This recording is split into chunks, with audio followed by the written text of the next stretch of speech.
Kabanata 1651 hanggang 1655 Humagalpak ng tawa si Tammy, Avery, mas masaya akong nakikipag-chat sa iyo. Kung susunod ka na board, lumapit ka sa akin, hindi ako makakasabay sa pamimili, pero kaya kong maibsan ang iyong pagkabagot sa iyo. Naglabas si Avery ng isang bag ng prutas sa gilid at inilagay sa coffee table. Anong gusto mong kainin? Ipaghiwa-hiwain kita. Mataas ang asukal sa dugo ko, at sinabihan ako ng aking ina na huwag kumain ng prutas. Natarante si Tammy. Avery, sabi mo hindi talaga ako mataba. Bakit? Bakit ako nagkaroon ng napakaraming problema pagkatapos kong buntis? Hindi lamang ako nagkaroon ng mataas na asukal sa dugo, ngunit ang aking presyon ng dugo ay mataas din. Hindi lamang iyon, ngunit ang sanggol sa aking tiyan ay may maliit na paglaki sa maagang yugto at malaking paglaki sa huling yugto. Hinala ko kapag malapit na akong manganak, hindi siya papasok sa palanggana. Avery, ano bang problema mo? Ang lahat ng ito ay isang maliit na problema, kahit hindi ka pumasok sa palanggana, ayos lang, hindi ka ba nagpasya na magkaroon ng cesarean section? Kung talagang may problema ang bata, ilalagay ka ng doktor sa ospital. Tammy, oh, Dean, medyo kinakabahan siguro ako, sinasadya kong kinokontrol ang aking jeta, tumingin sa kanya si Tammy at nahiya, 3 na ang anak mo, pero kasing payat mo na ang babae, gusto mong kontrolin ang bibig ko. Avery, huwag gat-oman ang bata sa iyong tiyan. Tammy, huwag kang mag-alala, palagi akong binabantayan ng nanay ko pag uwi ko. Pagkatapos ng tanghalian, pinapunta ni Avery si Tammy sa pag-uwi, pagkatapos makipag-chat ng ilang salita kay Mary, pinaalis siya ni Mary. Avery, hindi ko naman siya pinagbabawalan na lumabas, kung siya ang kasama mo, magaan ang loob ko. Nakangiting paliwanag ni Mary, masyado siyang mapaglaro, kung lumalabas siya kasama ang ibang mga kaibigan, hindi ito kung ano ang sinasabi niya o kung ano ang sinasabi niya, kasama mo siya, kaya mo siyang kontrolin. Ani Avery, kita, naging nanay na si Tammy, iba na siya ngayon, may sense of proportion siya. Sa aking mga mata, siya ay palaging magiging isang bata, ngumiti si Mary at pinasakay siya sa kotse, aalagaan ko pa siya ng 2 buwan, at magaan ang loob ko kapag isilang ang bata. Well, sobrang busy. Araw-araw ba umuuwi si June? Tanong ni Avery bago sumakay sa kotse.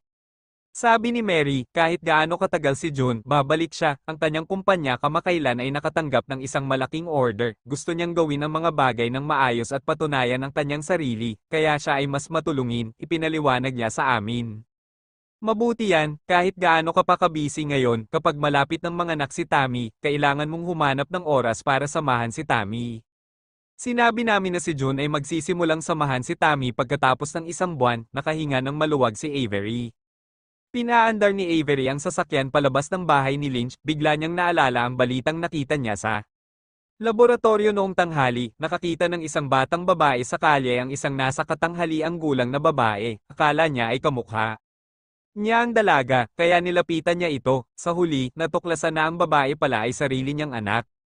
Ang balita ay hindi tinukoy kung bakit ang mag-ina ay naghiwalay sa unang lugar, ngunit ang nasa katanghaliang gulang na babae ay hindi pa nalaman na siya ay may isang anak na babae na nakatira sa ibang bansa. Sa sandaling makita niya ang balitang ito, hindi niya maiwasang isipin si Hayes sa kanyang isipan. Bagamat nakakabaliw at kakaiba ang ideya, nang makita niya ang larawan ni Hayes ilang araw na ang nakakaraan, nagkaroon ng brainstorming sa kanyang isipan. Posible bang anak niya si Hayes? Kung anak niya si Hayes, automatikong mawawala ang hindi pagkakaunawaan nila ni Elliot. Basta, posible ba ito? Siya ay nasa kawalan. Ngunit sa sandaling lumitaw ang ideyang ito ay parang ligaw na damo na hindi mapigilan. Gusto pa niyang pumunta sa Yan Roval para makita ng sarili niyang mga mata ang bata. Kung malakas pa rin ang pakiramdam niya, hindi imposibleng magpa-paternity test sila ni Hayes. Katulad ng isang nasa katanghaliang gulang na babae sa balita, na makakita ng isang babae na halos kapareho niya sa kanyang sarili sa kalye, gagawa siya ng paternity test sa kabilang partido. Parang gawa-gawa lang, pero ito talaga ang nangyari sa realidad. Kaya lang, hinding-hindi ibibigay sa kanya ni Rebecca ang anak at ipa-paternity test. Matapos imaneho ang kotse sa ospital, bumalik si Avery sa laboratorio na hindi makapaniwala. Gusto niyang makita muli ang litrato ni Hayes, ngunit ayaw niyang humingi ng litrato kay Elliot. Kinuha niya ang kanyang mobile phone at nagpadala ng mensahe kay Mike, nakita mo na ba ang larawan ni Hayes? Mabilis na sumagot si Mike sa kanya, nakita ko na. Nagtaka si Avery, paano kayo nagkakilala? Sino nagpakita sa'yo? Mike, Tinanong mo ito, matagal nang kumalat ng pribado ang larawan ni Hayes. Si Chad ang nagpakita sa akin. Nagpunta si Ben Schaffer sa Jan Roval noon at kumuha ng maraming larawan. Tinatayang si Ben Schaffer ang nagpakalat nito. Bakit mo naman natanong yan bigla? Hindi mo rin ba nakita ang litrato ni Hayes? I have to say, this kid looks so asking like our Layla. Avery, tiningnan ko. Gusto kong makita ulit ang mga larawan niya ngayon. Mayroon ka ba nito sa iyong telepono? Mike, Hayes na larawan japping. Avery, Mike, tinitingnan ko ito ng ilang beses araw-araw, at kapag tinitingnan ko ito, mas nagiging kamukha ito. Binuksan ni Avery ang larawan, pinalaki ito, at sinuri ito ng mabuti. Itong batang ito, mata, ilong o maliit na bibig, kamukha ni Layla. Habang tumitingin siya, lalo siyang nasasabik. Gamit ang kanyang mga daliri, hindi niya naiwasang mag-type ng isang pangungusap, sa tingin mo ba siya ay maaaring maging anak ko? Hindi nang ahas si Avery na sabihin ito kahit kanino. Kapag narinig ito ng iba, tiyak na iisipin nilang baliw siya. Nang makita ni Mike ang mensaheng ipinadala niya, nagulat siya at sumagot, huwag mo nang sabihin, pwede talaga. Sa pagtingin sa sagot ni Mike, unti-unting kumalma ang kanyang hindi mapakali. Ngayong may pagdududa, subukan mong humanap ng paraan para makumpirma ito, kung ano ang iniisip niya o hindi, at least, pagkatapos ng kumpirmasyon, hindi na niya ito iisipin. Kaya lang, kailangan niyang bantayan ngayon ang anak ni Shay at hindi makapunta sa Jan Roval. Kailangang hintayin ng lahat ang maayos na pagsilang ng anak ni Shay bago gumawa ng mga plano. Marahil dahil sa sobrang lalim ng iniisip niya, sumakit ang ulo niya. Pumunta siya sa katabi niyang single bed at humiga, nagpaplanong matulog saglit para tingnan kung maiibsan niya. Ito, kuwit-kuwit, Sterling Group. Matapos matanggap ni Ben Schaffer ang distress call ni Rebecca sa umaga, halos lahat ng sandali ay tinawagan niya si Rebecca. Nakalusot kasi ang phone ni Rebecca pero walang sumasagot. Sa ilalim ng normal na mga pangyayari, kapag ang lahat ay nakakita ng papasok na tawag sa kanilang mobile may pinakamagandang relasyon kay Nick, sabi ni Elliot, kung ginawa nila ito, hindi ko na kailangang mag-alala masyado tungkol sa kaligtasan ni Hayes. Hindi nila papatayin ang anak ko. Totoo yan. Pagkatapos mong sabihin yan, bigla na lang akong hindi nag-aalala. Ben Schaffer nakahinga siya ng maluwag. Elliot, bakit hindi tayo pumunta sa Jan Roval? Kung hindi ka pupunta, kaya kung pumunta mag-isa. Ngunit kailangan mong ayusin ang ilang mga bodyguard para sa akin. Sino ang nakakaalam kung ano ang nangyayari sa Jan Roval ngayon? Ang sitwasyon ng multo. Nag-isip sandali si Elliot at sinabing, sasama ako sa iyo. Nagulat si Ben Schaffer, sigurado ka ba? Panipi. Ngayon nasa panganib si Hayes, maiintindihan niya ako. Sabi ni Elliot, isinara ang computer sa desk. Huwag kang impulsive. Bakit hindi mo hintayin ang reply ni Nick? Papunta na kami ngayon sa airport, at hindi kami makakatanggap ng anumang balita sa loob ng mahabang panahon pagkatapos sumakay sa eroplano. Masyadong pahirap. Umupo si Ben Schaffer sa upuan at inaliw siya, alam ng lahat na anak mo si Hayes. Maging ang pangalawang kapatid na lalaki at ang iba pa, o iba pang mga kaaway ng pamilya Joban, hindi sila dapat manggahas. Nasaktan si Hayes. Natatakot ako sa isang aksidente. Kinagat ni Elliot ang kanyang mga ngipin at ipinahayag ang kanyang panloob. Napag-iisip, sinabi sa akin ni Mike noon na papatayin ko sina Rebecca at Hayes. Ben Schaffer, Mike. Sa sandaling ito, tumunog ang isang kampana. Ang biglang ringtone ay nagtulak sa tensyon sa isang sukdulan. Kinuha ni Elliot ang telepono at nakitang si Nick ang tumatawag.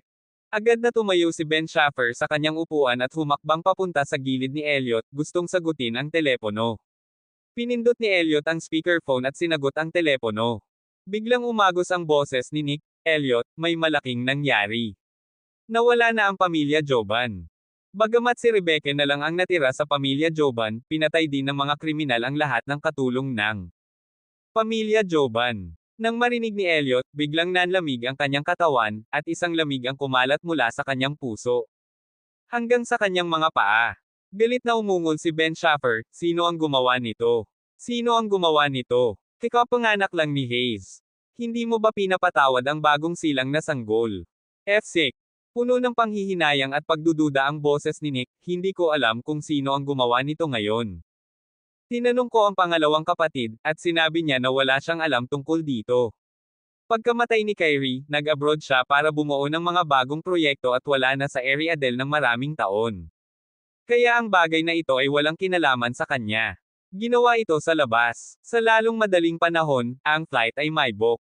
Naglakad na sila palabas ng opisina. Hindi pa binababa ang telepono ni Nick. Hinanap ni Nick ang lahat ng lugar sa villa ng pamilya Joban ng halos 10 minuto, ngunit hindi niya nakita ang katawan ni Hayes. Hindi ko nakita si Hayes, nakita ko na nasira ang surveillance. Elliot, halika sa lalong madaling panahon. Kung hindi ka dumating, hindi ko kakayanin ang bagay na ito. Nick Road. Well, tiniis ni Elliot ang sakit sa puso at ibinaba ang telepono. Hindi nakita ni Nick ang katawan ni Hayes, saan nagpunta si Hayes. Patay o buhay. Kakapanganak pa lang niya, napakaliit na sanggol na hindi man lang makalakad, kahit nakakaramdam siya ng panganib noon, hindi siya makatakas. Sa pag-iisip nito, naging basa ang mga mata ni Elliot. Kuwit tuldok-tuldok. Pangatlong ospital. Hindi nakatulog ng maayos si Avery ngayong gabi. Sobrang sakit ng ulo niya. Kahit nakapikit siya ay hindi siya makatulog. Nang gusto niyang bumangon at uminom ng pampawala ng sakit, parang may kung anong dinidiin ang katawan niya at hindi siya makagalaw. Nang magising siya sa pagkatulala at pagmulat ng kanyang mga mata, malabo ang mundo sa kanyang harapan. Akala niya ay nasa panaginip pa rin siya, ngunit ang takot na hindi makita ang mga bagay ay totoong totoo. Inunat niya ang kanyang kamay at ikinuyong ito sa harap ng kanyang mga mata. Malabo lang niyang nakikita ang hugis ng kanyang mga kamay, ngunit hindi niya makita ang texture sa kanyang balat. Nalilito siya, kinurot niya ng malakas ang braso niya, sakit. Sakit ang nararamdaman niya. Hindi nananaginip, ngunit hindi pa rin niya nakikita ang mundo sa kanyang harapan. Halos hindi na ito naisip ni Avery, at habang may nakikita pa siyang malabong anino, agad niyang hinanap ang kanyang cellphone. Hinanap niya ang phone niya sa ilalim ng unan at pinindot ang power button. Nasa harap niya mismo ang screen, ngunit malabo talaga ang mga larawan at salita dito. She fumbled to open the address book. Ang daming contacts doon, hindi niya makita kung saang linya nakalagay. Ang tatlong salitang Elliot. Walang kapangyarihang takot ang bumalot sa kanya. 2 linya ng maiinit na luha ang bumagsak, magiging bulag ba siya? Dahil ba hindi gumaling ang huling sakit, lumala ba ito? Matapos ang ilang saglit na pag-iyak, inabot niya at pinunasan ang mga luha. Sa sandaling imulat niya muli ang kanyang mga mata, medyo mas malinaw na ang kanyang paningin kaysa kanina. Inilapit niya ang telepono at halos nakita niya ang mga salita sa screen. Kinuha ang pagkakataong ito, mabilis niyang hinanap ang numero ni Elliot at dinial ito. Kasabay nito, dumating sina Elliot at Ben Schaffer sa paliparan, handa nang lumipad patungong Yanrovel. Tumunog ang telepono, nakita ni Elliot ang tawag niya, gumulong ang kanyang Adam's apple. Kung hindi tumawag si Avery, handang tawagan din siya ni Elliot. Ilang sandali pa ay sasakay na si Elliot sa eroplano. Kanina pa niya iniisip kung paano sasabihin sa kanya ang tungkol dito. Hindi niya ito itatago, ngunit kahit hindi niya ginawa, natatakot siyang malungkot si Avery. Sino ito? Narinig ni Ben Schaffer ang kanyang bell na tumutunog ngunit hindi niya sinagot ang telepono, kaya tumagilid siya para tingnan. Nang makita ang pangalan ni Avery, biglang huminga ng malalim si Ben Schaffer, you better tell her. Kung hindi ka babalik ngayong gabi, nagmamadali siya. Pagkatapos magsalita ni Ben Schaffer, namamalayan siyang naglakad sa gilid. Nagsasalita siya sa telepono. Kinuha ni Elliot ang telepono at unang nagsalita, Avery, pupunta ako sa Yanrovel. Sa kabilang banda ng telepono, ang mga salita ni Avery ay dumaikit sa kanyang mga labi. Pupunta ba siya sa Yanrovel? Sabi niya pupunta siya sa Yanrovel. Malabo na ang mga mata ni Avery dahil sa mga luha, at saglit, hindi niya matukoy kung nanlalabo na ba ang paningin niya dahil sa mga luha niya o ang dahilan ng paglala ng kanyang kalagayan. Bakit? Tahimik na tanong ni Avery. Avery, pasensya na. Nangako ako sa iyo na hinding-hindi ako pupunta sa Yanrovel sa buhay ko. Hindi ko nakakalimutan ang pangako ko sa iyo. Pero sa pagkakataong ito, may dahilan ito. Sabi ni Elliot dito, dumating ang kabilang side ng phone, pinipigilan niyang umiyak. Umiyak si Avery. Sinabi lang ni Elliot na pupunta siya sa Yanrovel, at bago pa masabi ni Elliot ang dahilan, umiyak siya. Paano nang ahas si Elliot na magpatuloy sa paglipad patungong Yanrovel? Binyantaan ka ba ni Rebecca na may anak? Alam kong magiging ganito, Elliot, walang kwenta ang pangako mo. Sinabi ito ni Avery habang umiiyak, at hindi sinasadyang nahawakan ang screen gamit ang kanyang daliri, ang pindutan, I-mute. Mula sa sandaling ito, nakatakdang I-mute ang kanyang mga tawag. Naririnig niya ang boses ni Elliot, ngunit hindi na naririnig ni Elliot ang boses niya. Nang marinig ni Elliot ang kanyang pag-iyak, nakaramdam si Elliot ng matinding kirot sa kanyang puso. Bakit hindi mo ako tinanong, bakit kita tinawag? Naisip ni Avery na siya ay naging isang bulag na babae, at higit. Nakailangan niya ang pangangalaga ni Elliot, ngunit pumunta si Elliot sa Yanrovel upang makita ang anak ni na Rebecca at Rebecca. Takot siya sa dilim at takot siyang pumunta. Kaya umiyak siya at nagbanta, Elliot, hindi na ako nakakakita, baka bulag na ako. Gusto mo pa bang pumunta sa Yanrovel? Kung sa tingin mo ay mas mahalaga si Rebecca at ang batang iyon, then you go. Sa pag-iisip na pagkatapos niyang sabihin iyon, tiyak na susuko si Elliot sa pagpunta sa Yanrovel, tiyak na. Pupuntahan siya nito at dadalhin siya sa ospital. Hawak ni Elliot ang telepono, at nag-echo sa isip niya ang mga sinabi ni Avery. Hindi niya napansin ang telepono, bigla siyang nawalan ng boses, hindi man lang umiiyak. Narinig lang ni Elliot na sinabi niya na walang kwenta ang pangako niya.